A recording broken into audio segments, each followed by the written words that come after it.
Hello everybody and welcome back to another episode of Vegan Proteins Muscles by Brussels Radio. My name is Giacomo. And I'm Dani. And this is our 34th episode.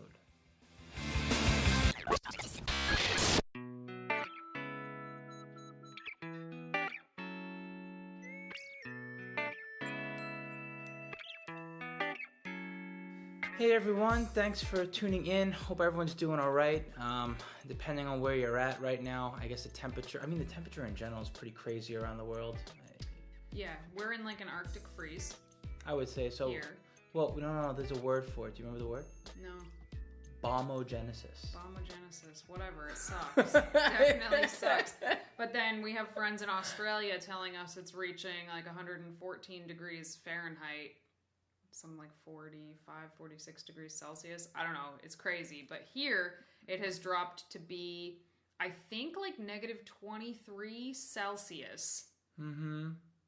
Which is cold. It's cold. It's freaking cold. That's all. Wait, it's okay, just so... real cold.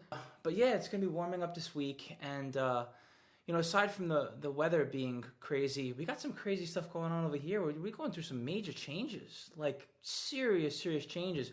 We have decided to close our supplement shop. Mm-hmm. And that was a difficult decision because we've had it open for about 9 years now. And, it was a service that I feel like was very important and that the community really needed. And at this point, it's bittersweet, but it's also a celebration of sorts, because... you can find vegan supplements just about anywhere now. And when we opened up our store, it was damn near impossible to even find pea protein. Mm-hmm. So, that's something that I think that, we've seen happen over the years. And, now it's time to continue to get back into the community and connect, doing what we love to do the most. And this will give us more time to do podcasts and to create content and resources. Like, I don't know about you, Dani, but I have so much that I want to share, and I just feel like, there's never enough time or energy in the day. But, by not running the supplement shop, I think we're going to have a chance to do that and really share our thoughts. Yeah, I mean, the supplement store has been a really, really cool thing, and I'm really glad that we did it. And I do think that we were able to make like vegan supplements just more accessible to more people, and that has been really, really cool. And also just it's been fun, like having a store and like having a warehouse full of vegan proteins and supplements and shipping them out and knowing that they're going like right into like actual people's hands, people many of whom we've met at a lot of veg fests across the country and things like that. So it is on one hand sad to be shutting it down, but on the other hand, I'm actually really, really excited because my heart just isn't in supplements and like owning a supplement store the way that it was 5 or 6 years ago, when that felt very important that the vegan protein store exists. And now it feels less important, where people can just go into almost any store and find similar items, or go onto Amazon and find the same stuff for the same price, because there's no way we could ever compete with Amazon or iHerb or anything like that. So let's take our time and energy and focus it on coaching and putting out quality content for people, including this podcast, which we've gotten so much good feedback on this podcast, but not the biggest surprise to most of you. The biggest piece of criticism we've gotten is that there's just not enough episodes and that they're not consistently put out. And by eliminating the supplement store, I'm certain we're going to be able to put out content more frequently and hopefully more consistently as well. So yeah, really excited about being able to have more podcast content, hopefully more like blogs and articles, and also Giacomo is going to be a full-time coach now as well, so I'm excited to, have him alongside me fighting the good fight in terms of vegan coaching. Yeah, I mean, I've been dipping my toes in the water for the past couple of years and working alongside with you, and I've had a handful of my own clients, and I've gotten to really thoroughly enjoy working with people one-on-one and building that relationship with them and figuring out what does and doesn't work for their lifestyle, and just seeing them, helping them reach their goals and realize their potential. To me, it's been a very rewarding experience, and I'm looking forward to doing that full time basically and helping more people. Yeah. So we say this every episode, but honest and truly, if you have questions about anything pertaining to fitness or nutrition or just veganism or lifestyle or anything like that, please let us know what they are. You can pretty much reach us anywhere online. We are seriously considering opening up a Facebook group specifically for the listeners of this podcast so that we can have more open discussion with a smaller niche of the vegan fitness community. Because obviously there's vegan fitness and there's even vegan bodybuilding, and that's, smaller than regular non-vegan bodybuilding, but because it is a pretty niche community, I think, that would be interested in the content of this podcast. It's not just vegan fitness. It's not even just vegan bodybuilding, which is already a niche community in and of itself, but it's like a very evidence and logic-based approach to vegan bodybuilding and strength sports, and I think a pretty balanced approach without a lot of fluff, I guess, is the best way to put it. And just, we really appreciate the people who do tune into this podcast and who have reached out to us. So thank you. It is because of you guys asking us for more content that we were confidently able to make the decision to close the supplement store. So thank you guys for helping us make a really big decision here. And yeah, you'll be hearing more from us. So what we're here to talk about today is, our fitness goals for 2018, more specifically Dani's contest prep. I mean, geez, this has been a long time coming. I mean, how long was your off season? It was 34 months. I like how you quantify just that. under 3 years, actually. Well, there was supposed to be a contest prep starting at the beginning of 2017. We tried that out for a few weeks. It did not go well, and I said, nope, my body isn't ready for this. So we continued to build for the rest of the year. How was that shifting in and out of contest prep last year? Last year, it didn't feel right. Like, I felt like I was moving into a contest prep because I had said I was going to. Like, I said I was going to compete in 2017, and I wanted to compete in 2017 with Plant Built. And when I started cutting, I would say probably about 3 weeks into it, I could tell my body just wasn't responding the way that it typically responded. And also, the progress photos that I was taking, they just didn't look right. There's no other way to put it. They just didn't look right. And just by looking at the pictures and seeing the type of progress I was getting, even just 3 weeks into a cut, I knew relatively quickly, like, yeah, this isn't going to happen.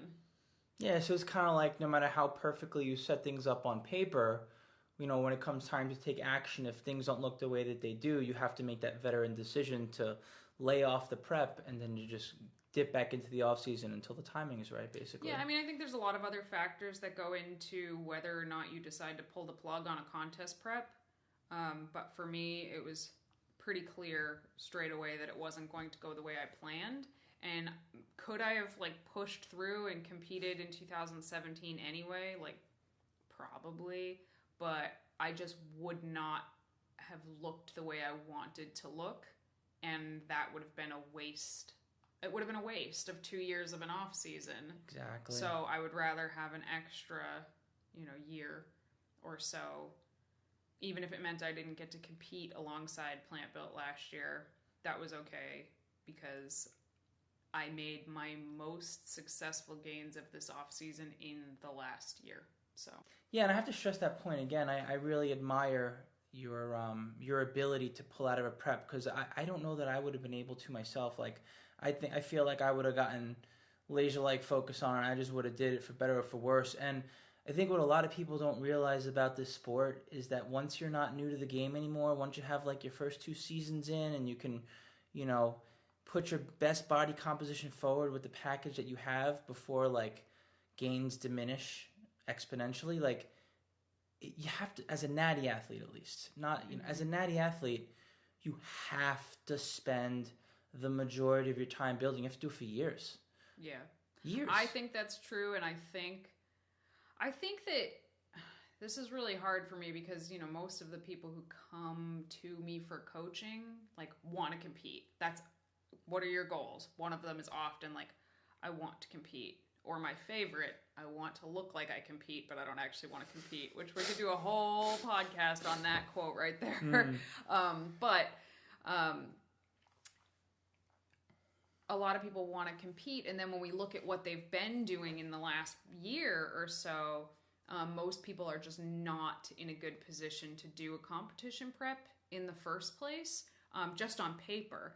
And then you look at the way I went to start my competition prep last year, and on paper, everything looked pretty good on paper. But in actuality, just the stress, life stresses that happened in 2016, I think all kind of compounded, and I don't think we really take that into account enough in terms of what it does to our physiques.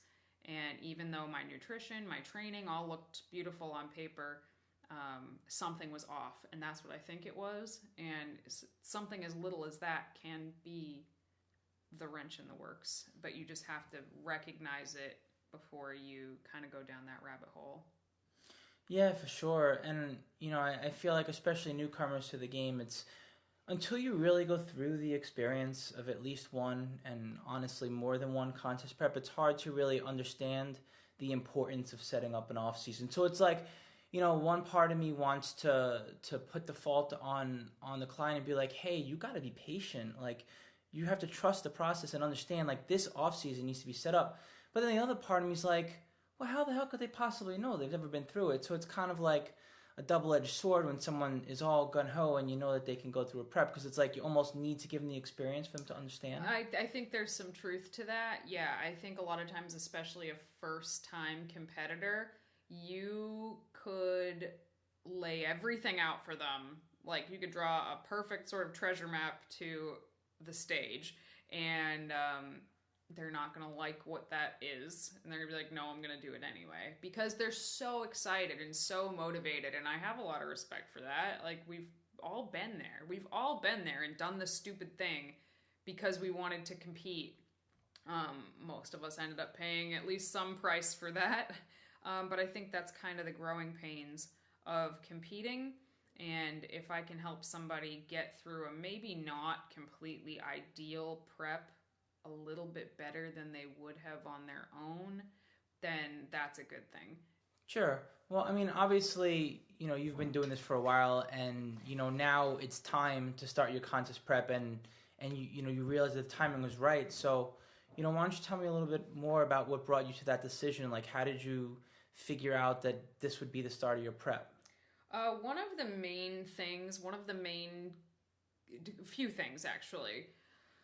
One of the main things was that I started to actually be sick of food. And if anybody knows me, that's quite the challenge for me to be sick of food. I kind of get made fun of for how much I like food. And I'm sure some people can relate to this. So if I'm at the point where, like, it becomes a little bit of a struggle to get all my food in by the end of every day. And this is going to be different for everybody, because some people just have a hard time eating no matter what, but that's not me. So when I get to the point where it's like the end of the day and I'm like, ugh, I still have so much left to eat, that to me is a little bit of like okay, well, mentally at least you're ready for this because you're kind of sick of food right now. So that was part of it. The other part of it was that my photos were looking pretty good.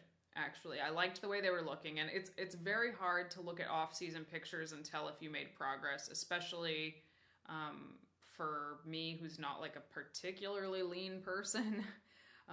In terms of bodybuilding anyway, like some off-season bodybuilders look like fitness models all the time, and I'm not one of those people. So it could be hard to tell if I made progress with pictures, but I was starting to see like fullness in places that I really wanted to see. The overall shape was still there. Performance in the gym was going pretty well, considering a couple of life events that happened over the summer.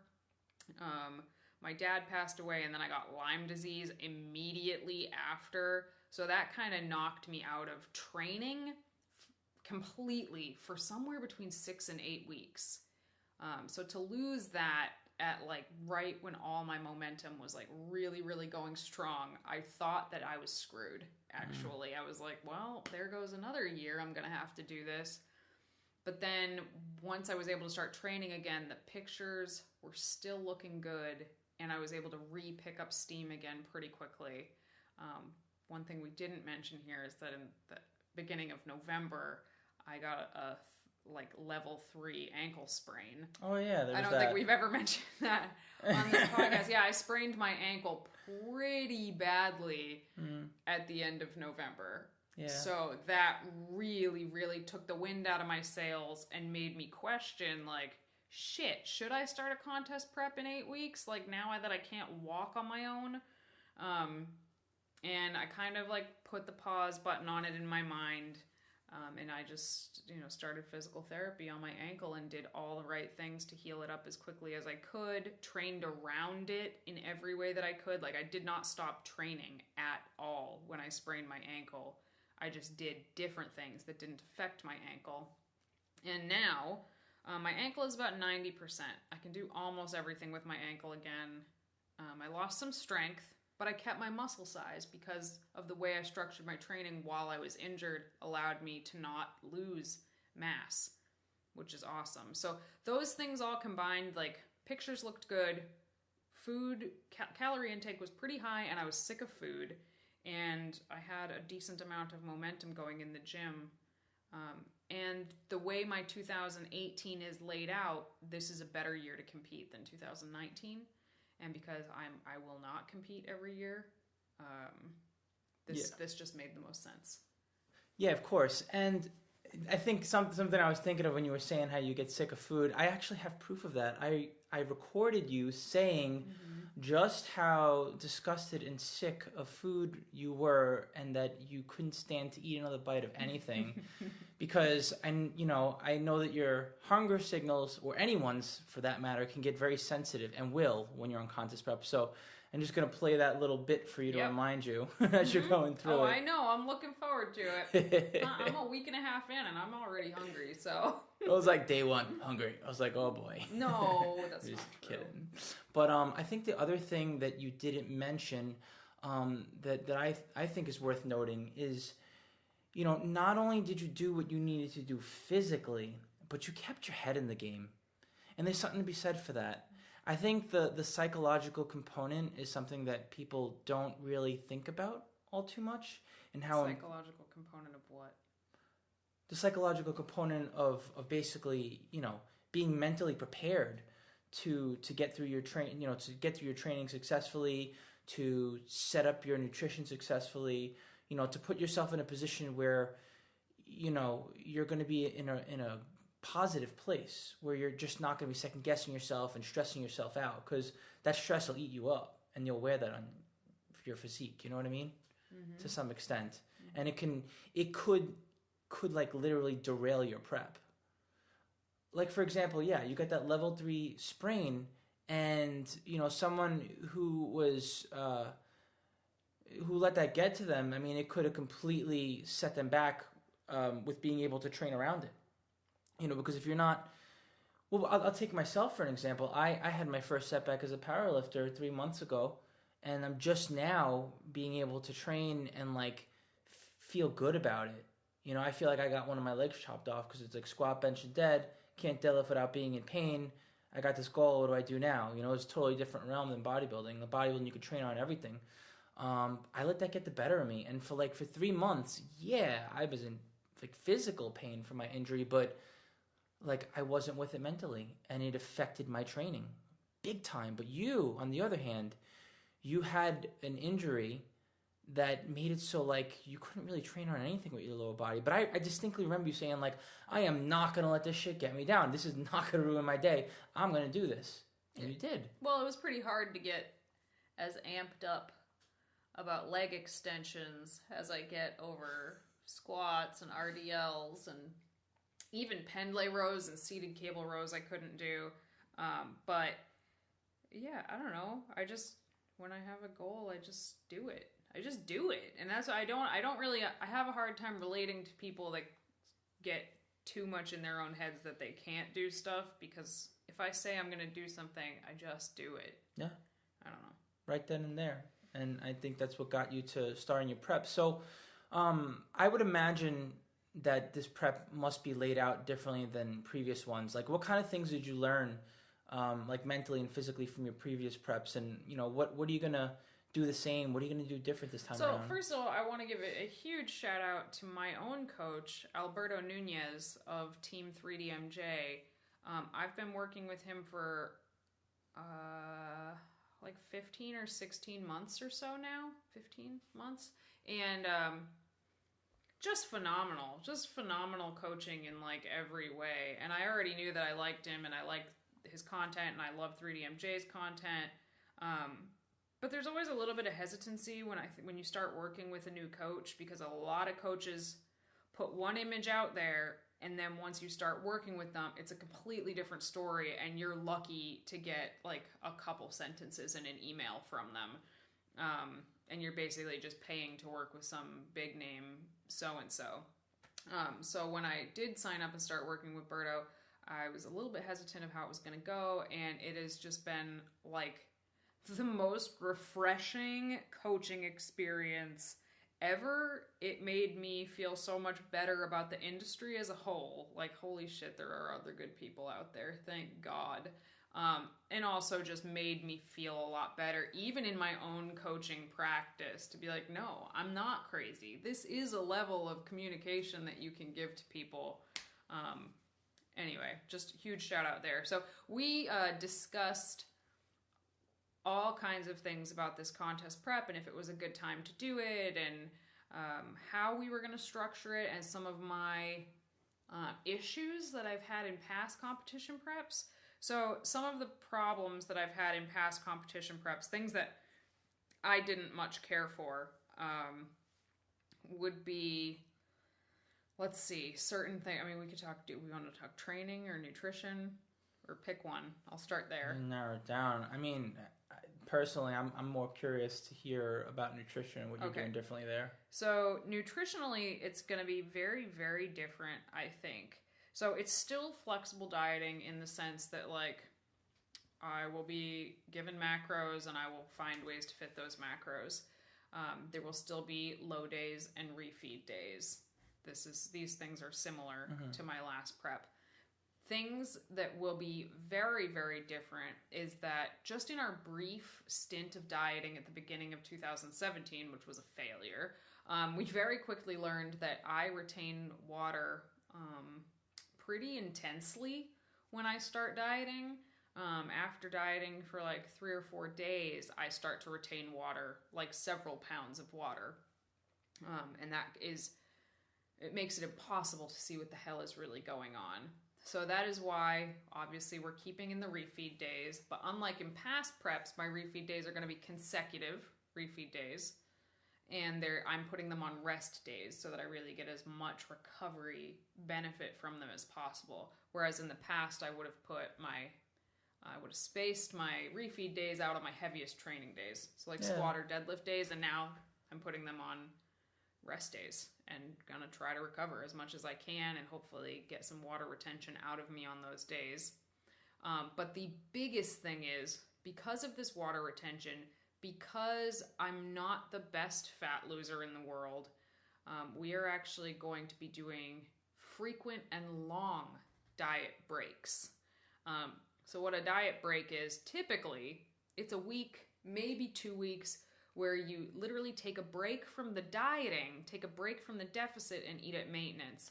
And we are going to be doing it every 6 weeks of dieting, which will still include the refeed days. But every 6 weeks of dieting, we will do 3 weeks of diet break. So that's quite a ratio. That is literally spending 50% of my time not in a deficit.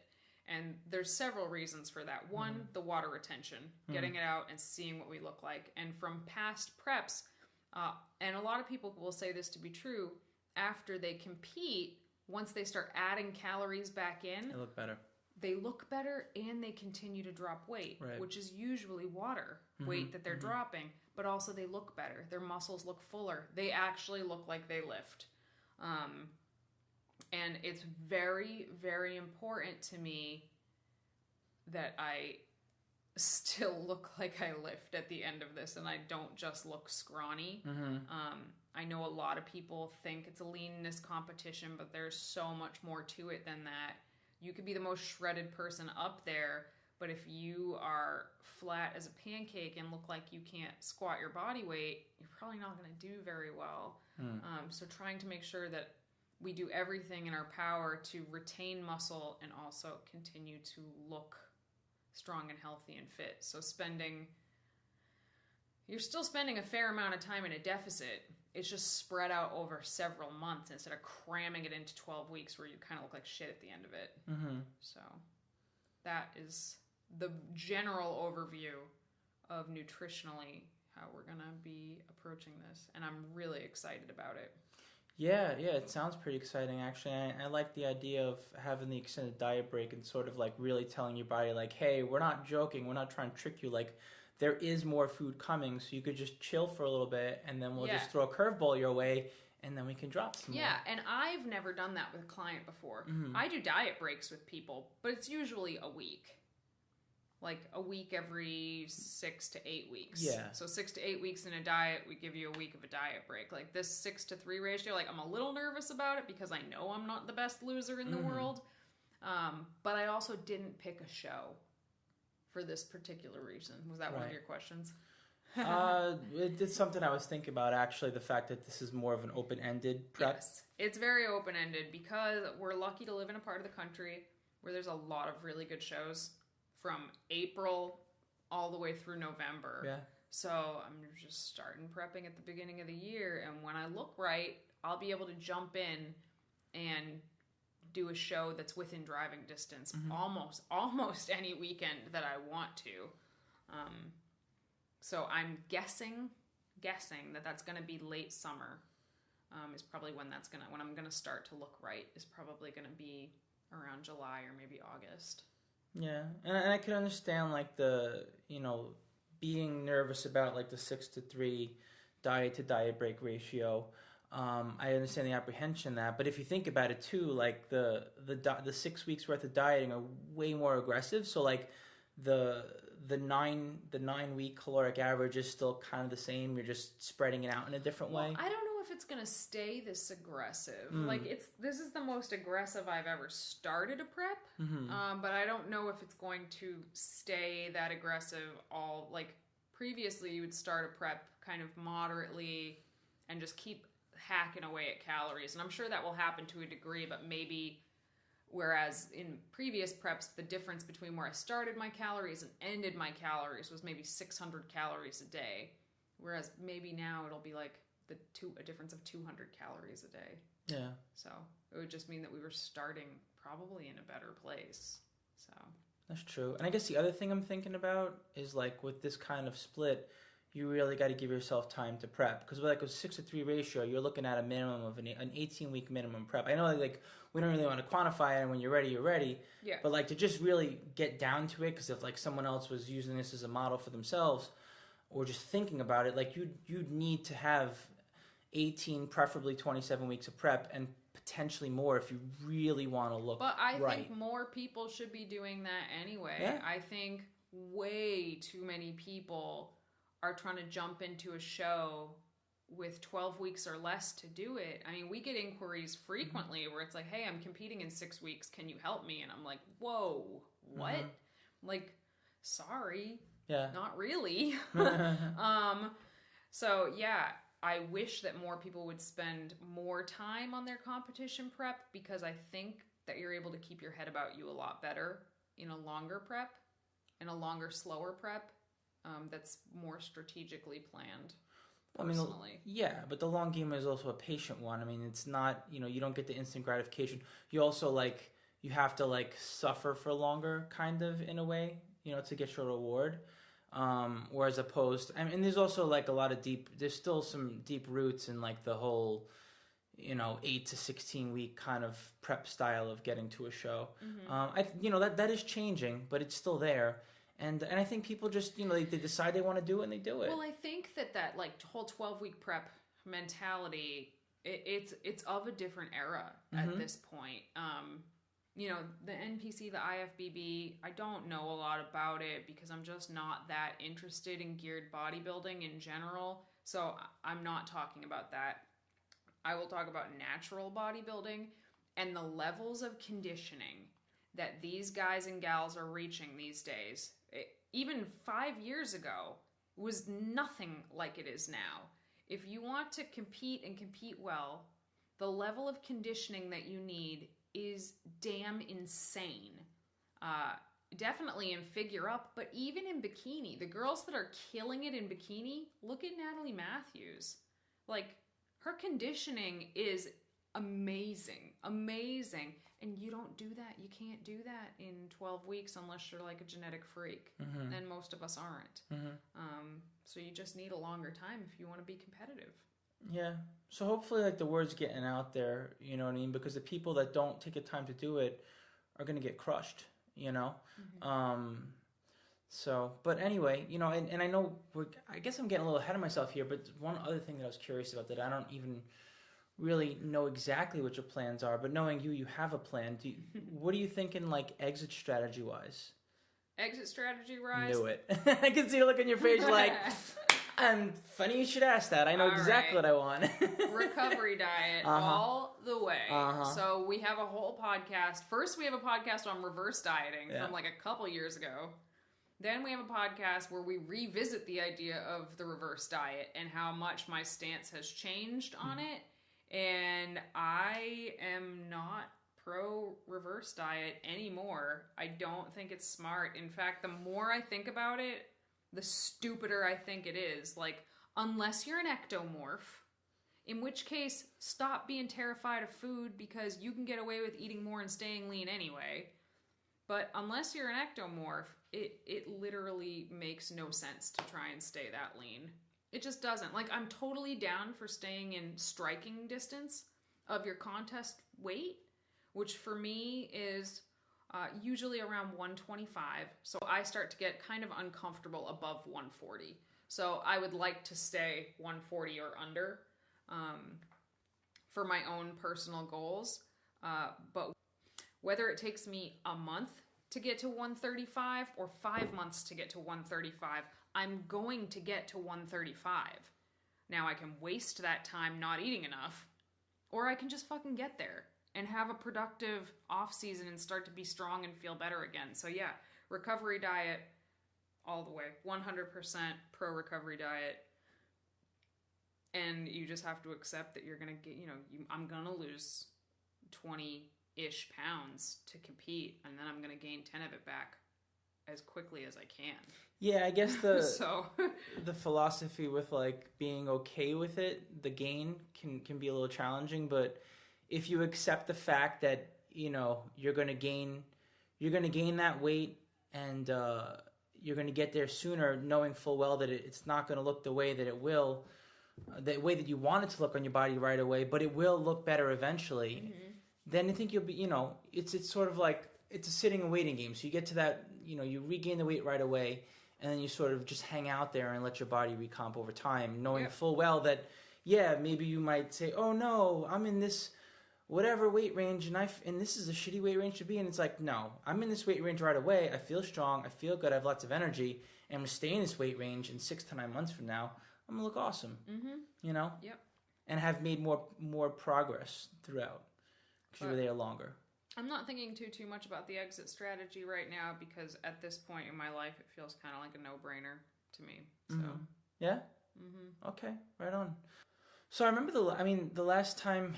We prepped together at the same time, actually. It's a little weird for me that you're prepping and I'm not. It's a little weird for me that I'm prepping and you're going to gain 10 pounds. Yeah, I don't know how I feel about it, because I feel like there's advantages and disadvantages. At least, we can keep the focus on your prep being successful, and I feel like prep makes someone disciplined, and we can sort of feed off each other like that. So, like, when I'm prepping and you're not, you could feed off my discipline and vice versa. So, like, we can be swole mates in unison year after year, I guess. But not to go off tangent here. Last time around we were prepping together, I feel like we were both doing a little more of like an IIFYM style flexible dieting approach, meaning that we kind of strung together whatever foods we wanted to hit our macros and almost made it a game. Yeah, to a degree we did. You more so than I, because you just had more macros to play with. But yeah, it was very much more literally if it fits your macros in my previous prep than it will be this time. And what do I mean by that? I would spend a lot of time sort of Tetrising weird macro Frankenstein creations together to fit my crappy macros. And I would spend a lot of time doing that in the last prep. And it's okay because I do think that there's a lot of very like bro-centric people could learn by making weird macro creations and getting super ripped. Like, it's good to know that, yeah, you can get really ripped on food that is made mostly of chemicals and eating ice cream, once a day and whatever. It's like an interesting experiment and it's good to learn. But by the end of it, unsurprisingly, I didn't feel so great. And you don't feel so great at the end of a contest prep anyway, so I don't really want to add to it by overdoing the chemical foods, like the diet drinks and stuff like that. I'm not saying I'm not going to use them. I'm certainly going to utilize them, but I'm not going to use them as much as I did before. And the way that I'm going to avoid having food take up so much of my headspace this prep is that I am going to meal prep and sort of menu plan all of my low days. Probably some of my high days, but definitely all of my low days. For example, my starting macros on my low days, which, disclaimer, I don't ever talk about specific macronutrients on this podcast because I don't want people to be like, oh, that's what she's doing, that's what I'm going to do, because it doesn't make sense. So please don't just take these numbers and try to run with them because it won't work. But my starting macros on my low days are 100 grams of carbs, 45 grams of fat, and 130 protein. Now that is very low. That is very aggressive. That's about 1350 calories on my low days. And if I were to sit there and think every day, what can I have that I can fit into this day? That would take up so much time in my head because those are not easy numbers to work with. But rather, I take one day on the weekend, come up with a menu for the day that fits those numbers, prep that for the week, and then I don't have to think about it at all Monday through Friday. I just eat what's already prepped and know that I hit my macros by the end of the day. Again, I only have a week under my belt, but I already felt so much better doing this last week than I did trying to like wing it every single day, which is what I do in the off season. I wing it every single day what I'm going to eat to fit my macros by the end of the day. But I don't want to do that in prep because I know that although it starts with not taking up a ton of your headspace, by the end of a prep, you can literally be spending several hours a day thinking about, making, and eating food, which is interesting because it's the least food probably that you'll eat in your adult life, and you're spending the most time on it mentally.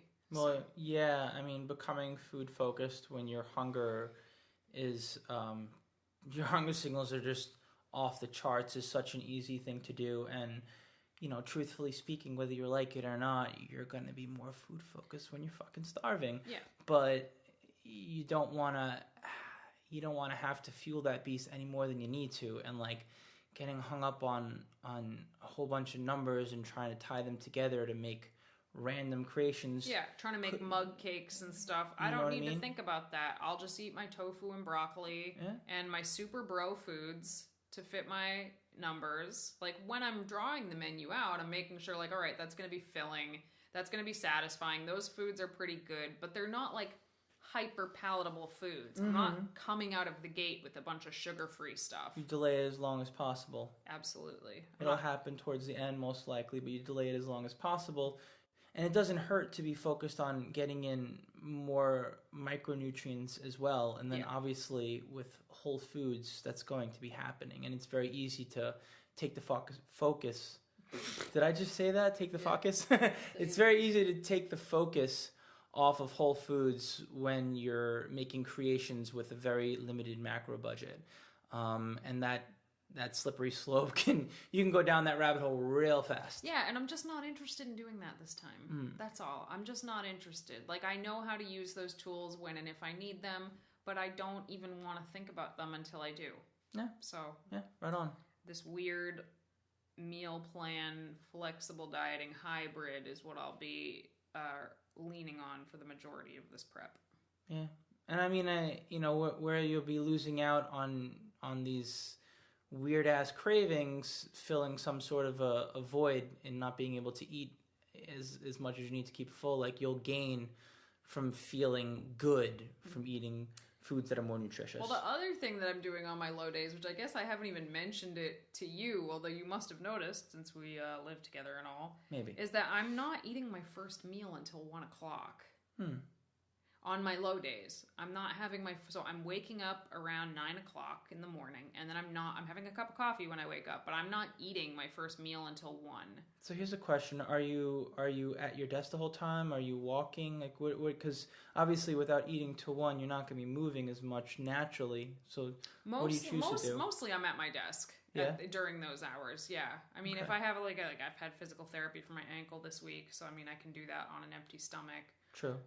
But I just find, the macros that I mentioned, they are not easy to work with. So if I can put them in an 8-hour window, I just feel a little bit fuller. So is that intermittent fasting? I guess it kind of is, but I'm not calling it that. It just seems like common sense to me right now for my dieting purposes. Like, if I try to spread 100 grams of carbohydrates and 45 grams of fat out over 16 hours, I'm going to get to eat like... nothing. 2 almonds a meal for your meals. Yeah, but if I spread it in 4 meals over 8 hours, then it's much more satisfying. I don't want to say it's super satisfying, but it's a lot more satisfying, and I'm not really doing anything until we go to train anyway. So I just eat before I train. Yeah, it's doable. And I mean, who doesn't like some food in their stomach before they train, So, I mean, especially once your glycogen stores start to get depleted. I will not be training fasted. I think that's a crummy idea. Yeah, some people do that. If you like it, that's cool, but I don't. Yeah, same here. So admittedly, I've been so focused on powerlifting and, learning that style of training and being fully engulfed in the experience that I haven't paid super close attention to your training strategies. So where are you at now? Like, what were you doing leading up to your prep to set yourself up, and how are you training now, and how will that be different than the way that you prepared for the last contest you did? I don't want to say the training is completely different than what it was, but I do like the way that it's structured better now. And what I'm doing now, it's basically everything is planned out. Before I go to the gym, I know exactly, obviously I know the exercises I'm doing, how many reps, sets, what weight I'm going to use for every single exercise, not just my big compounds. And I think that this is kind of a problem with the power building community, is that they get too focused on the compound movements.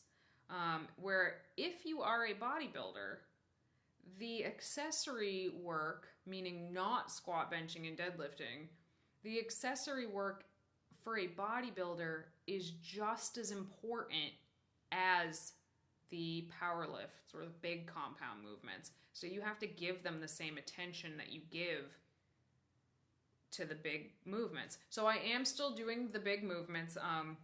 Unfortunately, when I broke my ankle or sprained my ankle, I had to take, obviously, squatting out for a while. And while I am able to squat right now, I do have a shoulder injury from being on crutches that are preventing me from being able to barbell back squat. So I've started hack squatting. But aside from that change, now my big movements are hack squatting, sumo deadlifting, bench pressing, pendlay rows, dumbbell bench pressing, and because my shoulder's injured, I'm doing this weird neutral grip shoulder press, which seems to be working and is pretty pain-free, but it's not ideal. And outside of that, I mean, I spend a lot of time doing pull downs and pull down variations and cable rows and tons and tons and tons of side lateral raises, leg extensions, leg curls, but every single rep is planned out and recorded. Every single rep. I don't wing it with bicep curl. Like even something as silly or trivial seeming as bicep curls are programmed down to the rep. So yeah, everything is progressive. So everything, all of my volume starts high in an 8-week training block, and volume tapers off over the course of 8 weeks while intensity goes up over the 8 weeks. Then there's usually some kind of testing of those big lifts at the end of 8 weeks. Whereas my accessory lifts, like the pull downs, the side lateral raises, pullovers, bicep curls, leg extensions, all that stuff, that seems to progress much more linearly. And I do deload every 4th week, like religion. So 3 weeks of hard training, 1 week of deloading. And that has helped definitely to keep fatigue at bay and also to make training progress a bit more predictable. I'm sure that'll be less so as now I'm in a deficit, but it'll probably, I think I'm going to be able to continue to make progress for at least the next several weeks. And then hopefully again, once we have that 3-week diet break, it'll kind of spike back up again. But yeah, training has become just as, if not more important than nutrition in terms of bodybuilding goals. And I think most bodybuilders focus on nutrition almost exclusively. I know I did for years, and I'm coming to realize that training might even be a more important stimulus in terms of overall bodybuilding success. Well, I think as a newbie, or even a novice / intermediate to bodybuilding, it is important to be almost kind of fixated on nutrition because you have to learn how to use it. You have to learn how to adhere to a nutrition plan. But once you have that control nailed and down pat, it becomes less of something that is important for application purposes as a stimulus, and more important as just a tool that you know how to use with perfection. So, you take your nutrition, you learn how to use it with perfection, like you learn how to basically stick to your nutrition plan, but then that's almost like an end game with it as far as its potential is concerned. Like you can mess around with it a little bit, but the training I think is where the money's at, where you can really just continue to tweak it and find out what does and doesn't work. The thing I'm curious, at least that's my opinion as of now. The thing I'm curious about, there's obvious advantages to having your poundages or kilos pre-planned into a program. It motivates you and makes sure to keep you on your toes to be progressively overloading on volume and when you're tapering off to be making sure that you're reaching your potential with intensity. That being said, we, as much as we aim to be machines 99% of the time during prep, there are going to be times where we're not. How do you feel about when you're going into the gym and you have these numbers in front of you, you're like, there's just no fucking way in the world I'm going to be hitting these numbers. Like, what do you do in a situation like that? Well, I would say that it rarely happens for me just because of the way my training is set out. Like, I'm not hitting 90% intensity until the final week of a training block. So if it's an 8-week or 12-week training block, I'm only at that point for a week. Everything else below that starts much lower than that and builds up to that over time. And if that is to happen, so like with the ankle injury, even coming back from it, it has happened a lot where I go in and I'm like, all right, that's what I'm supposed to do, but there's no way I'm going to be able to get close to that. So I just do the best that I can and I record it. Always record it and adjust going forward. And I do use an RPE scale for injuries, like coming back and squatting. we did not assign weights for squats. It was just like do 3 sets of 5 at a 9, and working up to whatever felt like a 9. But I am not super awesome at guessing and gauging RPE, so it's not a tool that I use constantly. Like, I do always try to guess like how many more I had left in the tank roughly, so I guess that is, well, it's reps in reserve, but basically it's RPE backwards. So yeah, I do occasionally use it, but for the most part, if it becomes an issue, we'll figure it out. But so far, it's not one. I mean, the other thing with RPE is that the higher the rep ranges go and the lower the intensity, the harder it is for everyone to gauge, which is why it's kind of a more useful tool for a power building and or powerlifting style of training, and it can be problematic with bodybuilding style training. But I suck at it even in the powerlifting range. Even in the 1 to 3, like a 1 to 5 rep range. If you're like, what was that? I'll be like, I don't know. Maybe an 8. In fact, I think it's easier for myself to gauge when I only have a couple reps left in like a 15 rep range. I could be like, maybe I could get 20. Okay. But like if it's like up near a 1 rep max, I have no idea. Why? Because I don't know. Could I get a second one? I don't know. If I try it, I'm gonna die. Oh God, you're killing me. This is why I'm not a powerlifter, guys. I suppose, but I've seen your strength, and I feel like you display it, and it would be something to be proud of if you ever went that route. Oh, okay. I choke. We're not there. We're not there right now. Bodybuilding's the focus. So so that strategy, it definitely sounds like it's a systematic approach, but it also makes sure that you get your job done, and there's room for variability, even on the day. So, I mean, I guess the one thing I was thinking about, you said you can adjust going forward. So, like, you have these pre-programmed numbers. So, like, if that happened, if I was consistently not coming close to hitting something, I would literally say to Alberto, like, this is my 2nd or 3rd week in a row that I haven't been able to get the prescribed numbers. Can we, like, lower the percentage on these because it's just not happening? Gotcha. And he would. I'm sure he would, or he'd find a way to change it. And this is like probably, I mean, it's definitely the most confident I've ever been in a coach that I have worked with before.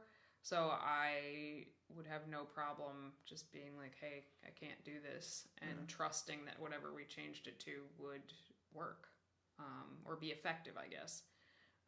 And in terms of the accessory exercise selection, that can change up pretty frequently, and I have confidence in myself to be able to change that on the spot if I had to, and have that be effective as well. So, and you have that kind of rapport with your coach where you're both comfortable with you auto-regulating and saying, hey, these percentages need to be changed, and it's like, this is the right move, and hey, these exercise selections felt better right now, and that's cool too. So it's like things are programmed like big picture style, but the finer details can be dialed in. And that's the beauty of personalized coaching. That's the difference between paying somebody a couple $100 a month to coach you and actually know you and learn you, and just downloading a program off the internet, or like getting a program off bodybuilding.com. It is for a new lifter. For a new lifter, you can just download something off bodybuilding.com and just do it and be consistent with it. For an intermediate lifter and up, I think that personalized coaching is absolutely invaluable. And this experience, from my own perspective as the client in this client-coach relationship, just further solidifies that. Yeah, I mean, seriously, like, everybody has body parts that are going to respond faster, body parts that are going to respond slower, or like not respond at all until some crazy tweaks are made over the course of like a long period of time. Like, you take me, for example, I haven't been able to get my bench press up at all from where it's at in like 2 years, and we're throwing the book at it. Like, eventually it's going to go up, but like, you have to keep trying to do different things. I could try like every template in the book. You have to know yourself as an individual, and it definitely helps. I agree, to have someone get to know you and figure out what the next move is through trial and error. So I think that pretty much covers everything about this competition prep so far. We'll probably touch base about this again, I don't know, in the early summer or so when maybe I'm singing a completely different tune and just like praying for macros. But yeah. In the meantime, I am trying really, really hard, especially in light of the VeganProteins store closing, with more time to devote to social media. Like, we're both trying to light our social medias back up again, and for me, this involves showcasing this prep in as much of a step-by-step fashion as I can, without just showing pictures of my naked ass every day on Instagram. Yeah, which, some people are into that. And I posted a progress picture and I put like a sticker over my butt because I was like in my underwear and I didn't want to show the whole world my butt. And someone commented like, why the sticker over your butt? Girls post pictures of their butt on Instagram all the time. And I was just like, and I'm not one of those girls that posts their butt on Instagram all the time. Yeah. So I saw that response of you, like, I'm not that type of girl. It made me really happy. I'm like, yeah, you tell them what's up. Hey, if that's what you want to do, you go ahead and do it. It's just not an expectation. It's just that's for sure. Not how I plan on broadcasting my prep to the world via my ass. So, yeah, I'm much more into the education component of things. So, yeah, I'll be sharing things in my stories and in my posts over there. Yeah, and being that we're both looking to light up our social media and connect more and really share our experiences with you, maybe the next episode, I think I'll fill you guys in on what I've been up to and what my competitive plans are for this year and stuff. But for now, yeah, I think it's really exciting to be for me at least. I'm very excited. I'm very, very excited to not be prepping in the sense that I get to watch your prep and actually be able to think about it instead of just trying to get through my own. Mm-hmm. And that's going to be very rewarding to me on a personal level. So I'll be sharing with the community and rooting you on. Woohoo! And taking out the trash for me when I don't have the energy to do it. Yeah. But anyway. Oh, all right.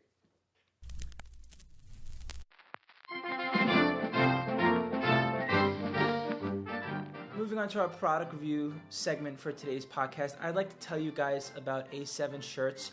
I can't explain to you how life-changing this apparel brand has been for me. I was interested at first when I saw them, and basically the idea is, so you know how like on say like football gloves they have silicone on the hands so that when you grab the football, there's a grip on it and you hold on to it. And for those of you who are not football players, just picture like a tacky material on the back of a shirt. So the silicone that they put on it actually makes it so that wherever, if you have a barbell on your back, it's going to stay on your back better. If you are digging your back onto a bench to say bench press and you want to keep your arch, the tackiness on the back of the shirt is going to help you adhere to the bench better. Now, with the proper equipment at like say a powerlifting style gym or just a high-end gym that just has modern equipment, it's not really as much of a big deal. With good barbells, there's going to be good grip on them already.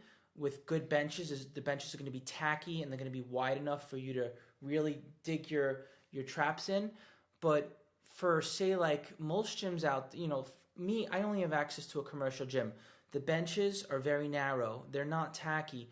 The barbells are worn out and dull and old. They don't really have much, the knurling, the teeth on the barbells. It's just, they're all worn out. So I get the bar slips on my back, especially in the summer when I started to sweat, forget it. Same thing with the bench. When I wear these shirts, I feel like a training god. Like I can't stress that enough, just how awesome it is knowing that no matter what the conditions are, no matter how shitty the barbells are, no matter how shitty the benches are, by wearing one of these shirts, I can make sure the bar stays on my back and I can make sure that my back stays on the bench.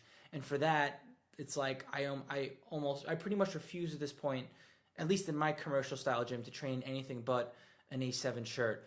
And I think the website is a7.com, I believe.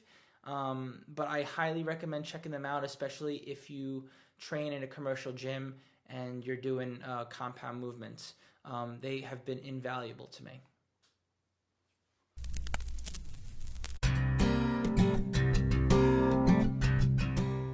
Moving on to our Q&A segment of this episode, we actually just got a question on my Instagram direct messages from Natalie Matthews, who I mentioned earlier in this episode before I even saw she sent me a message. And she asked, what's your favorite skin prep routine for tanning? So this is actually a really good question because a lot of the tanning products and skin prep things aren't vegan. So I will tell you what I do to prep my skin. So I know that there are some products out there that are vegan, like Liquid Sun Rays. I think all of their products are vegan, but I don't really use their skin prep stuff.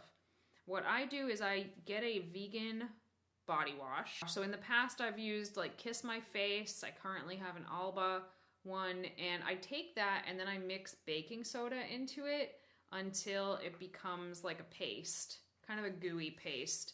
And I would say about 2 weeks out from the competition, I start to scrub myself with that every night.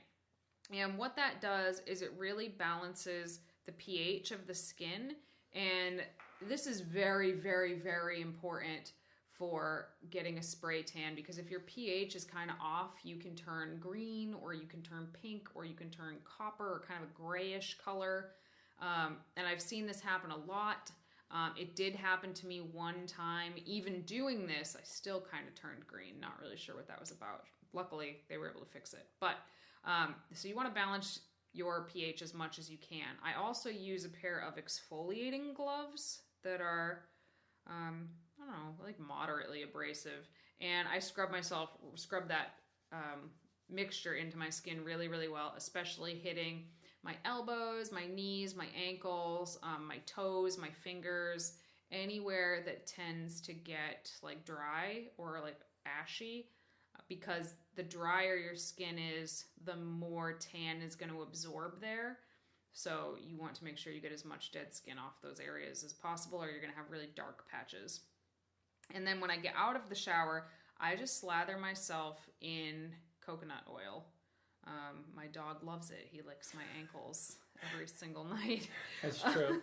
But yeah, that's pretty much my whole skin prep routine. And then even though they say you're not supposed to shave for at least 24 hours before you get your spray tan, I always do it literally as close to my appointment as humanly possible, because I'm a very hairy person and I grow thick black hair very, very quickly. So yeah, right before I get my tan, I do the baking soda scrub, shave, then make sure I have no soap left on my body, and then go down and get the spray tan. I would love to learn how to do the spray tans myself, and actually we are so lucky to live literally not in the same part of the country, but in the same town as what I believe to be the best spray tanner in the entire country. Having competed in many pockets of the country, I've never seen a spray tanner like her. It is Mary Beth Schlitt of Elite Bronzing in Haverhill, Mass. She uses Liquid Sun Rays, Black, which is a vegan formula, and she's just like a goddess when it comes to spray tanning people. So I've never had to worry about doing my own tan here. And then I go to other parts of the country and I realize that I would be better off probably doing it myself. So that's something that hopefully we'll be learning this year, and we'll probably venture out into that a bit.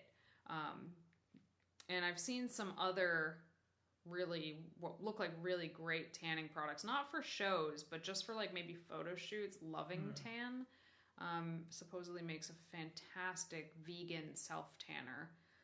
And then I might look into some of the Liquid Sun Rays self tanner stuff as well, see if I can get pretty good at it. You usually need a second person, and that's where it gets tricky, right, Giacomo? Oh yeah, I'm a pro at it. You count on me. But for the skin prep itself, I just use a regular, non-moisturizing, just a regular like soap-based vegan body wash and baking soda, and slather up with coconut oil. How many days in advance? I start 2 weeks in advance. 2 weeks. Yeah, like between 10 and 14 days. Okay. In advance. But if you don't start by like 1 week out, you might be in trouble. You're going to have to do like a super exfoliating job from there on out. Gotcha. So hopefully that answers your question, Natalie. I've seen you do your tan by yourself at one show and it came out beautifully. So you've given me the confidence to try it myself as well. Okay, so we have another question here. It says, for the purposes of keeping favorable nutrient partitioning ratios, how do you guys determine when you are approaching 15% body fat or more for men, since many measurement methods are so wildly inaccurate? I feel as though I may be approaching the high end, but it's hard to tell. Yeah, I feel like trying to nail down an exact percentage of body fat is just setting yourself up for failure. I mean, I feel like you have to kind of give yourself a little bit of a range and just know what your body looks like in, say, an athletic body fat range, like a 10 to 15%, and know when you're on the higher end or lower end, which is, I guess, the range that you're looking at. So we'll use that as an example. And then as far as measuring it, if you're not going by sight, it's, there is some level of inaccuracy with every single measurement out there, even with, what someone would consider the gold standard, like, say, a DEXA body scan, which, measures your bone density through an x-ray machine, and it separates the bone and the water and the muscle and then just breaks it down for you and tells you what your body composition is. Even with that, they're not using your actual bones to weight it against. They're using like a model's bones. So you could see like there's like no perfect way to go about it. But my suggestion is to basically pick a method and stick with it. And DEXA scans are kind of pricey, so I would stick to doing something at home. Using calipers can be very advantageous. The issue with that is that if you're going to do it, you need to pay attention to how you're doing your pinches. So for those of you that don't already know, a caliper is basically just a little tiny, what would you call it, Dani? It's like a piece of plastic. It's a pinching tool. The pinching tool. Piece of plastic pinching tool. And basically, you pinch your body in certain areas, but you have to make sure that you're pinching the exact same way every single time. And you basically pull your skin and you separate your muscle from your fat, and then you just measure the measurement in that area. And then over time, you'll see the measurement change. And that's how you can measure the changes. And that doesn't really answer your question, but that's sort of how you can gauge if your body fat is increasing or decreasing. As far as like the exact amount, I think that's just something that, you'll learn how to develop the skill over time and to do it by sight.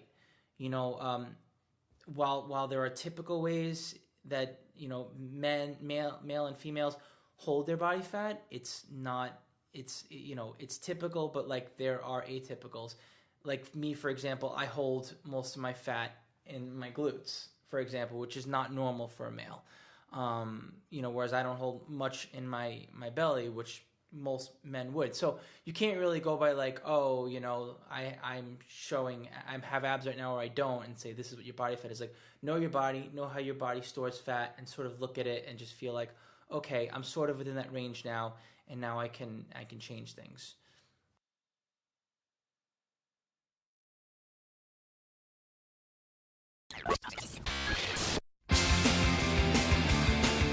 Thank you so much for tuning in to another episode of Vegan Proteins Muscles by Brussels Radio. If you have any questions, comments, or concerns, you can find us on Instagram, Facebook, Twitter, and veganproteins.com.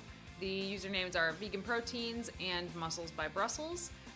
Feel free to let us know what you want to hear about, or if you have any questions or feedback, and hopefully you'll hear from us in the very near future. Thanks again, guys. My name's Dani. And I'm Giacomo. And we will talk to you soon.